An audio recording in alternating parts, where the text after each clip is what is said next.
ଗୁଜରାଟର ଦ୍ୱାରିକା ସ୍ଥାନରେ ଥିବା ସମୁଦ୍ର ଭିତରେ କିଛି ଏପରି ଜିନିଷ ମିଳିଛି ଯାହା ଆପଣ ଜାଣିଲେ ଆଶ୍ଚର୍ଯ୍ୟ ହେବା ସହ ଦ୍ୱାରିକା ନଗରୀର ରହସ୍ୟକୁ ଉଜାଗର କରିଦେବ।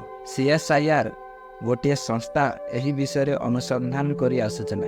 CSIR ଦ୍ୱାରା କିଛି ଜିନିଷ ସମୁଦ୍ର ଭିତରୁ ଆବିଷ୍କୃତ କରାଯାଇଛି। ପ୍ରଥମ ହେଉଛି 560 ମିଟର ଲମ୍ବା ଦ୍ୱାର, ଯାହା ମହାଭାରତର ଦ୍ୱାରିକା ନଗରୀର ବର୍ଣ୍ଣନାରେ ସମାନତା ଦେଖିବାକୁ ମିଳିଛି। ମହାଭାରତରେ ଦ୍ୱାରିକା ନଗରୀର ଖମ୍ବଗୁଡ଼ିକ ମୋଟ 50ଟି ବର୍ଣ୍ଣିତ ହୋଇଥିବା ବେଳେ ସମୁଦ୍ରରୁ 30ଟି ଖମ୍ବ ଆବିଷ୍କୃତ ହୋଇଛି।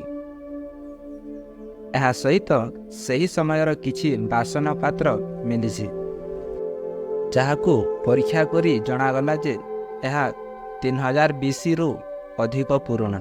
ଏହି ବିଷୟରେ ଜାଣିବା ପରେ ଭାରତ ସରକାର ସମୁଦ୍ର ଭିତରକୁ ଯାଇ ଏହି ଦୃଶ୍ୟକୁ ଦେଖିଥିଲେ।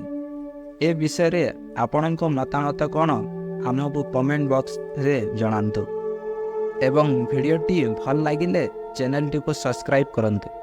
ଧନ୍ୟବାଦ।